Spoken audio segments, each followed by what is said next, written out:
Good evening. Welcome to Loveworld USA News. I'm TGK Andre. First, let's take a quick look at the top stories this evening. End of the year prayer and fasting begins with call for peace and evangelism. Accused DC pipe bomber said something just snapped, the DOJ says. Federal authorities launch large-scale probe after viral video alleges Minnesota daycare fraud. A judge orders the release of transcript from closed hearing on Charlie Kirk killing case.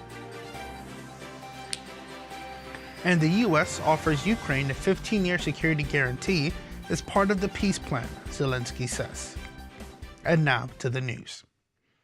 The global end-of-year prayer and fasting program with Pastor Chris Yakalome, DSC, DSCDD, has commenced, with Christians worldwide participating in a season of focused prayer and spiritual preparation. The program began on December 29th and continues with coordinated prayer sessions as part of preparation toward the close of the year.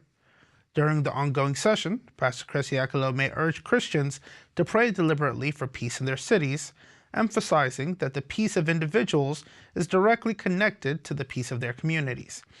He stated that stability within cities creates an environment where families, businesses, and faith communities can thrive. He also emphasized the role of prayer connected to the furtherance of the gospel and the kingdom. The prayer and fasting program is scheduled to continue tomorrow with a round-off session set for 6 p.m. GMT+1. Pastor Chris also called for a renewed push toward inviting people to the New Year's Eve service, describing it as the final and decisive push for 2025. He said the outreach focus is aimed at bringing millions to faith as the year draws to a close, positioning the service as a key moment of global evangelism and reflection. Watch this. Thank you, Lord.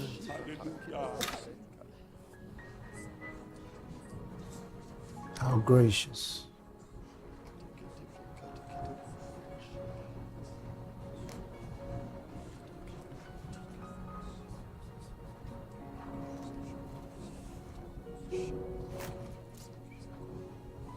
So remember, we're fasting again tomorrow. And we must get some time to pray during the day before we come together like this.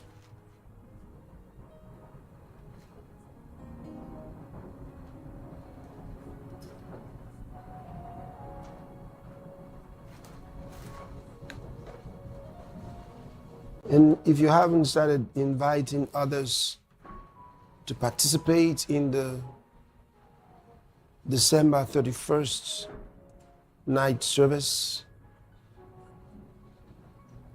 make sure to do so. Make sure to do so. Get them to join in the service. It's going to be very powerful.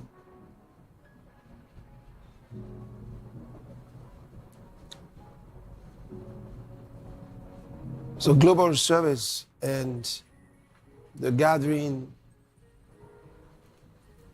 everywhere around the world.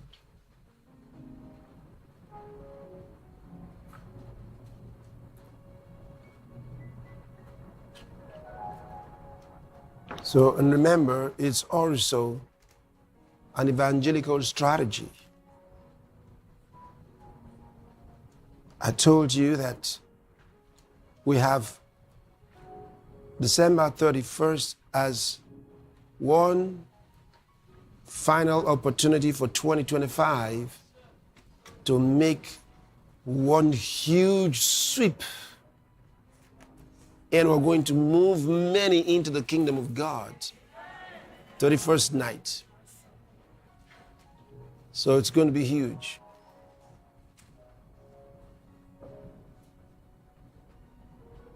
We have to make it as big as God is leading us to do. Let's leave no stone unturned.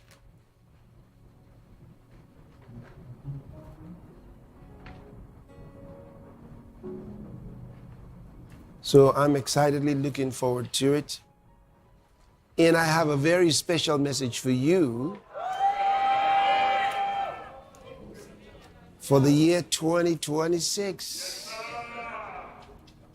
It's a very special one. And along with that, I told you that we do what we are supposed to do in 2025 and close it properly on the 31st night, which will be one of the ways of honoring the Lord, because you do what He tells you to do, and when you do it, He blesses you. So that'll lead us into what? Extra time.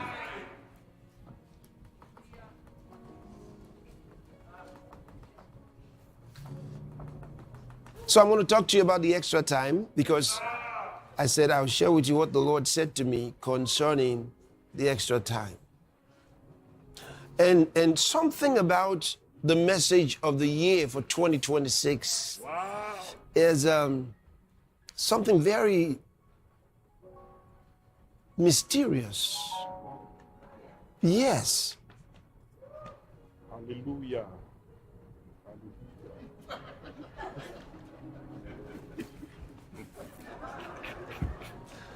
Actually,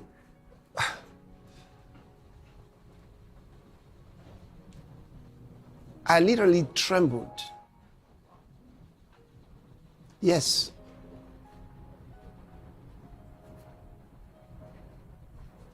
I was shaken by it.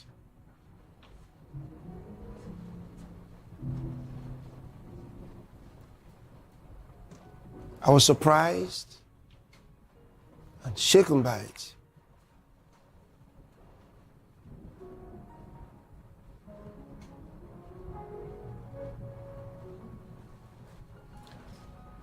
It's not the kind of thing that someone needs to tell you. You need to hear it on day one as I tell you. Because I'm going to share it with you just as the Lord showed it to me.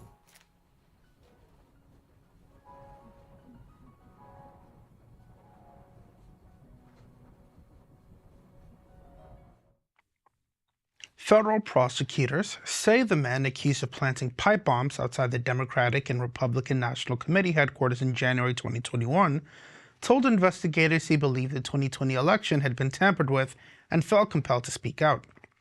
In a court filing released Sunday, the Department of Justice said Brian Cole described feeling overwhelmed by events following the election and told authorities that something just snapped. According to prosecutors, Cole spent about 90 minutes detailing how he constructed, transported, and placed the improvised explosive device outside the Democratic National Committee, then the Republican National Committee, on January 5, 2021. Neither device detonated. Cole, who is 30 years old, was arrested in Virginia on December 4th and has been charged with building and planting the two pipe bombs.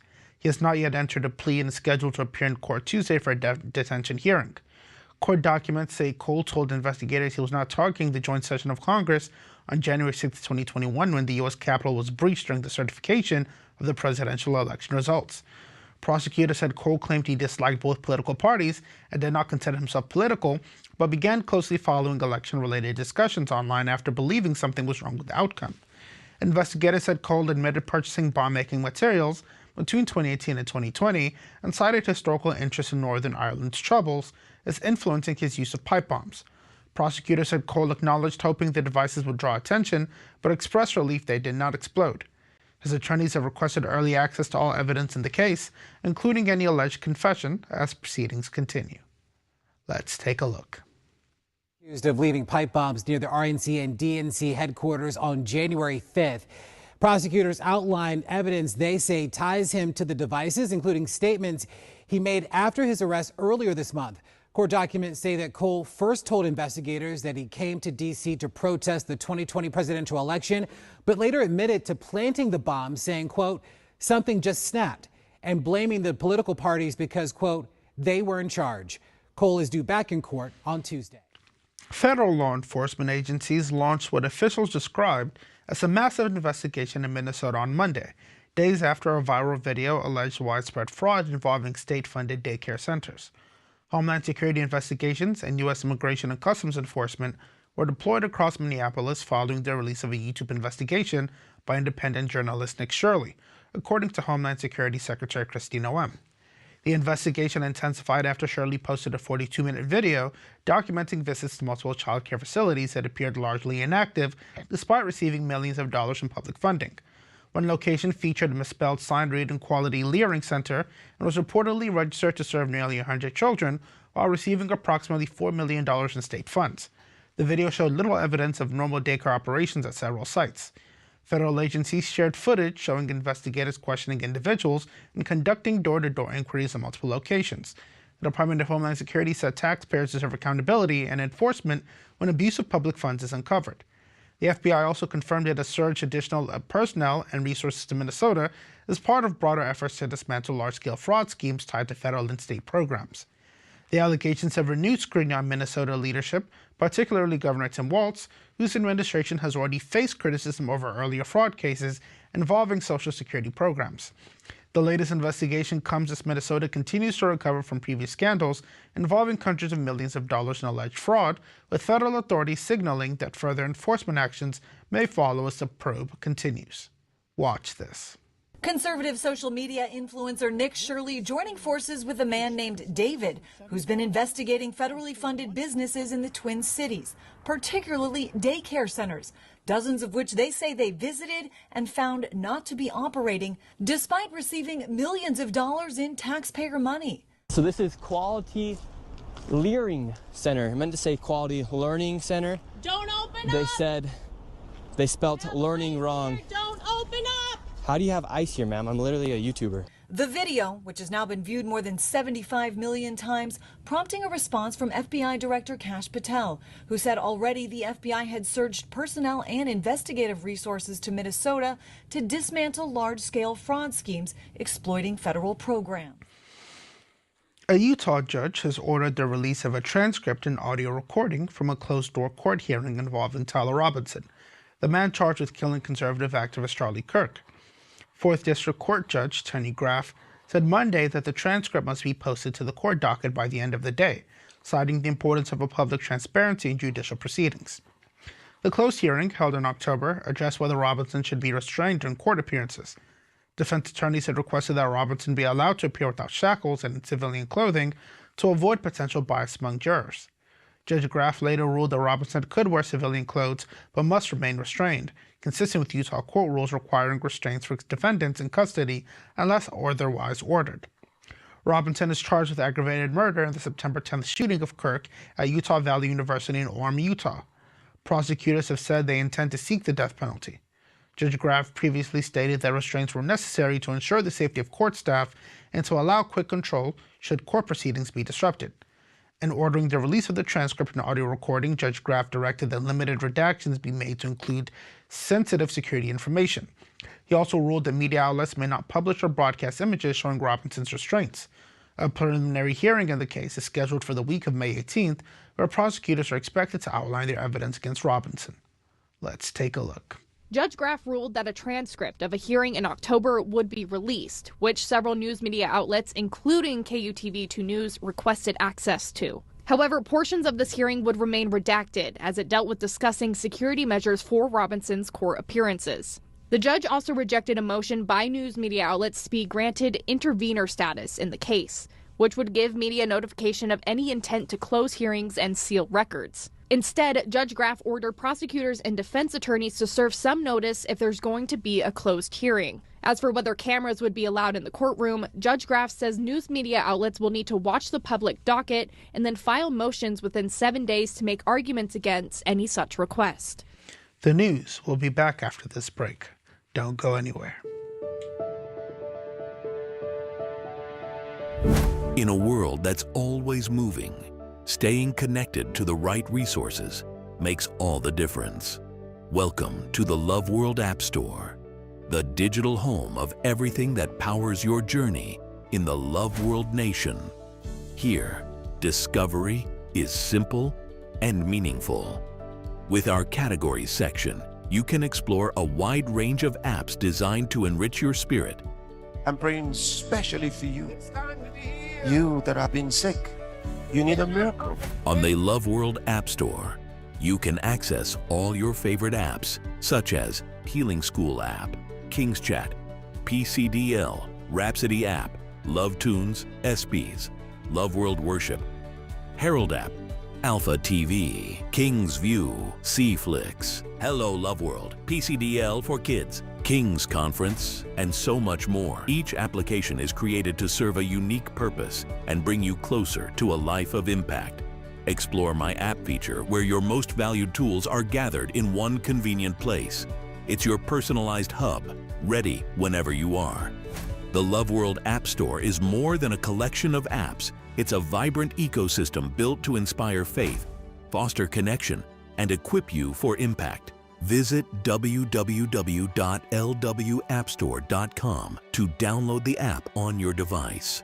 Explore a world where purpose meets technology. Loveworld App Store. All your world in one place. Welcome back.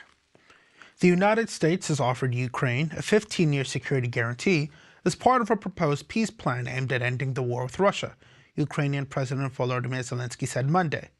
Zelensky made the remarks after meeting with U.S. President Donald Trump at Trump's Florida residence, where the two leaders discussed ongoing negotiations that Washington says have brought both sides closer to a potential settlement.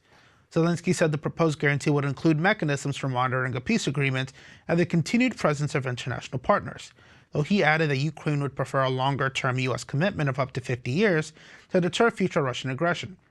Key issues remain unresolved, including territorial control, military withdrawals, and the future of the Russian-occupied Zaporizhzhia nuclear power plant, one of Europe's largest.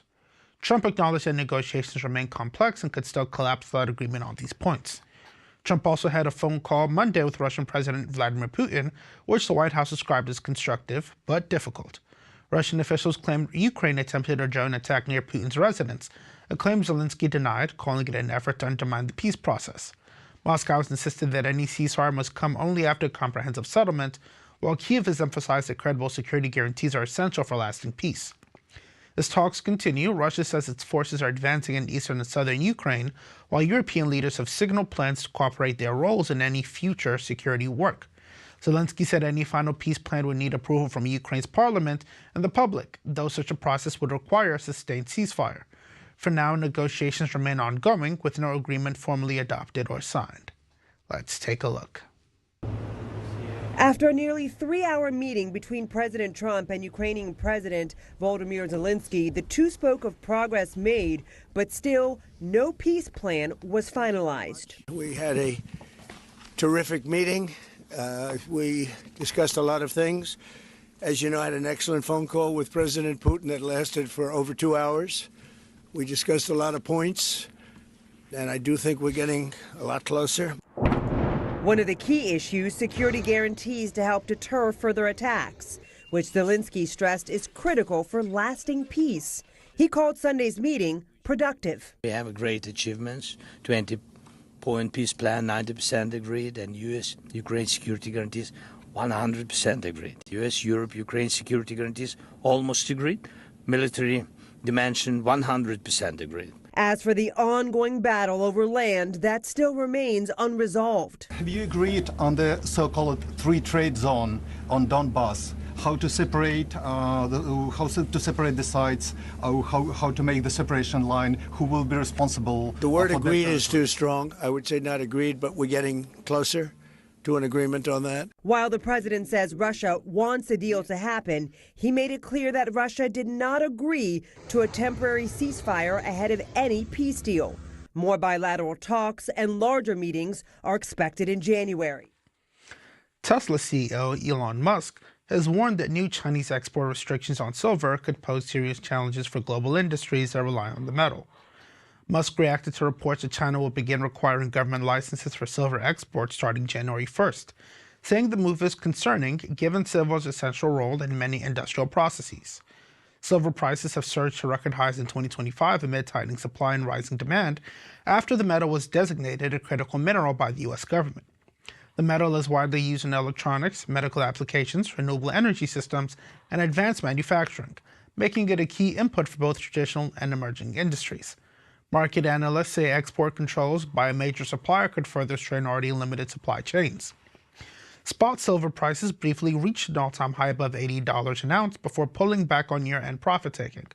The iShares Silver Trust, the largest exchange-traded fund backed by silver, has reflected the sharp rise in prices throughout the year. Analysts noted that while short-term declines are tied to traders locking in gains, underlying supply constraints remain in place heading into 2026. Precious metals have also contributed to broader market strength, with mining stocks supporting gains in the S&P 500.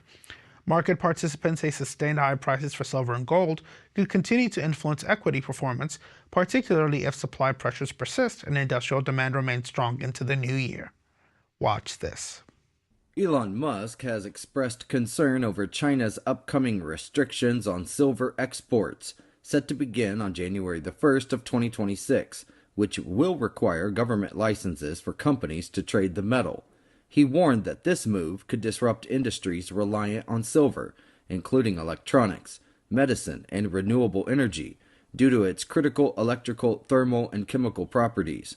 Musk highlighted that the restrictions could trigger a global supply shortage and drive up silver prices. This, in turn, may raise production costs across multiple sectors and impact the global economy, Yahoo Finance has reported. His comments emphasized the potentially serious consequences of China's export controls on silver. Several prominent technology leaders are warning that a proposed California wealth tax could accelerate an exodus of founders and investment from the state if approved by voters. The ballot measure, backed by the Service Employees International Union United Healthcare Workers West, would impose a one-time 5% tax on California residents with assets exceeding $1 billion, with supporters arguing the revenue could help offset potential federal healthcare funding cuts. Critics said the proposal would force funders to liquidate major portions of their companies to meet tax obligations, potentially weakening innovation and job creation. Palmer Luckey, co-founder of defense technology firm Anduril Industries, said the measure would compel entrepreneurs to sell large stakes of their business to raise cash, despite already paying substantial taxes and reinvesting proceeds into companies employing thousands of workers. According to media reports, other high-profile figures, including Peter Thiel and Larry Page, are weighing whether to reduce their ties to California should the measure advance. If approved, the tax would apply retroactively to individuals residing in the state as of January 1st, 2026, with liabilities payable over 5 years, raising concerns about predictability and long-term capital planning. Opposition has also come from investors outside Silicon Valley. Bill Ackman warned that the proposal could further erode California's economic base, arguing that entrepreneurs and capital would relocate to more tax-friendly states. California Governor Gavin Newsom has said he opposes the billionaire tax while cautioning against alarm as the proposal continues to move through the ballot qualification process. The news continues after this break. Stay with us. It's easy to set up, quick to start, and packed with value. Smarter streaming starts here with the Alpha TV Stick. Just plug and stream anytime, anywhere. Discover a curated lineup of content designed to inspire, live broadcasts and global events, inspirational films and series, children's programming, healing and teaching sessions, all on demand. With millions of downloads worldwide, the Alpha TV app is transforming lives across the globe. And now, we're on a mission to reach 1 billion downloads of the Alpha TV app, and you can be part of it. Join the global wave with 1 billion Alpha TV app downloads worldwide. Bring the higher life into every home. Order your Alpha TV Stick today and experience smarter streaming. Alpha, the higher life is here. Welcome back.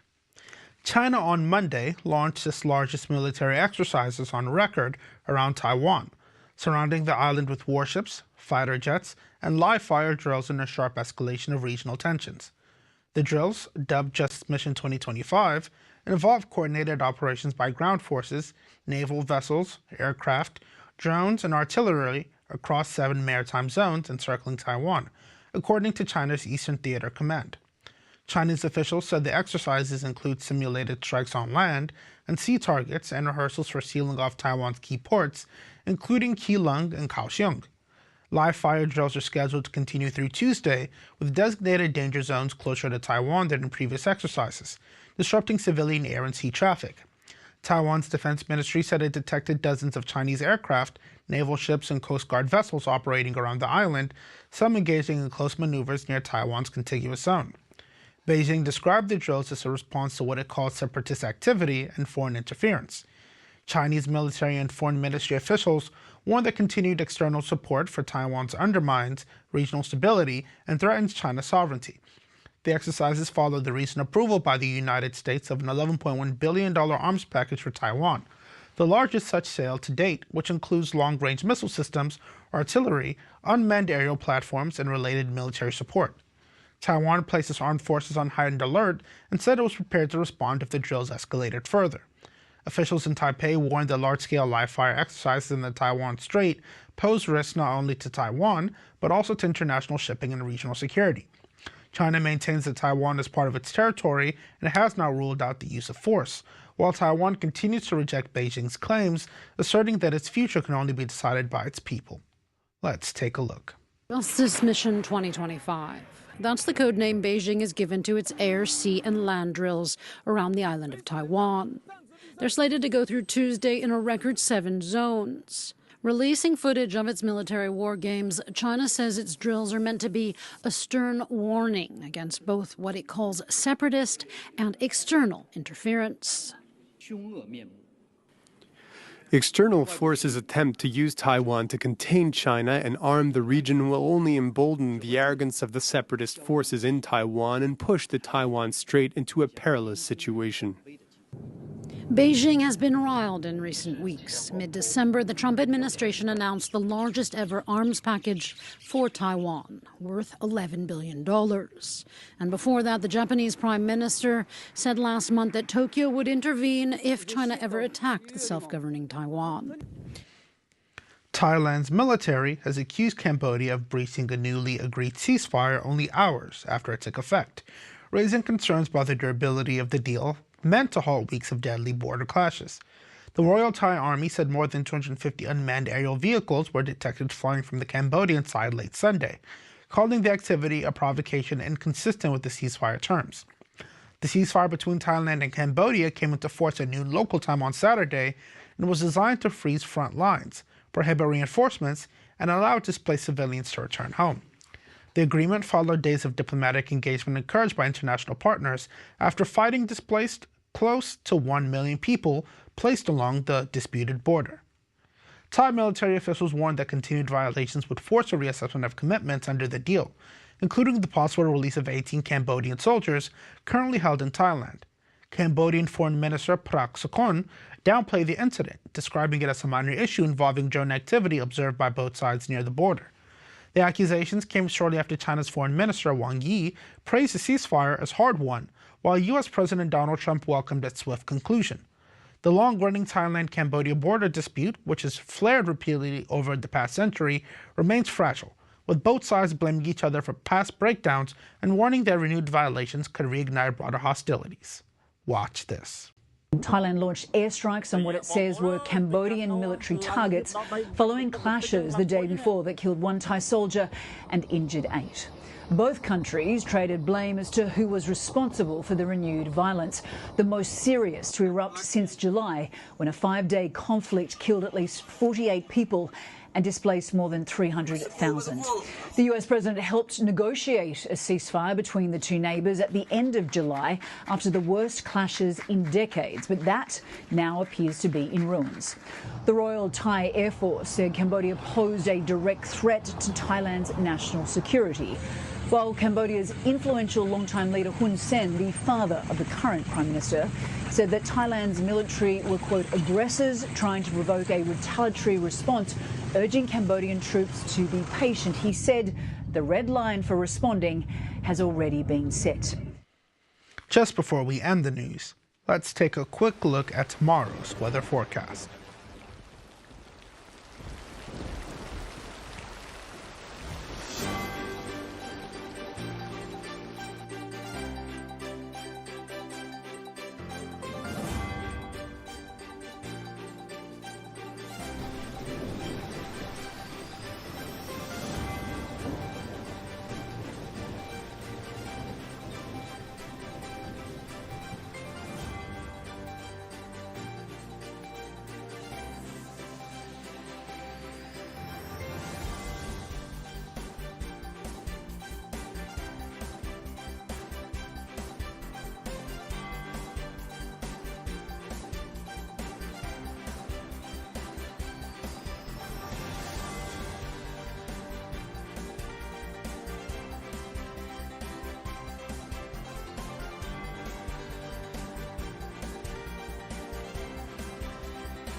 And to end the news today, a quick recap of the headlines. End-of-year prayer and fasting begins with call for peace and evangelism. The accused DC pipe bomber said something just snapped, the DOJ says. Federal authorities launched large-scale probe after viral video alleges Minnesota daycare fraud. A judge orders release of the transcript from closed hearing in the Charlie Kirk killing case. And the U.S. offers Ukraine a 15-year security guarantee as part of a peace plan, Zelensky says. And that's the news for today. Join us at the same time tomorrow for more news. I'm TGK Andre. Good night, God bless you, and God bless the United States of America.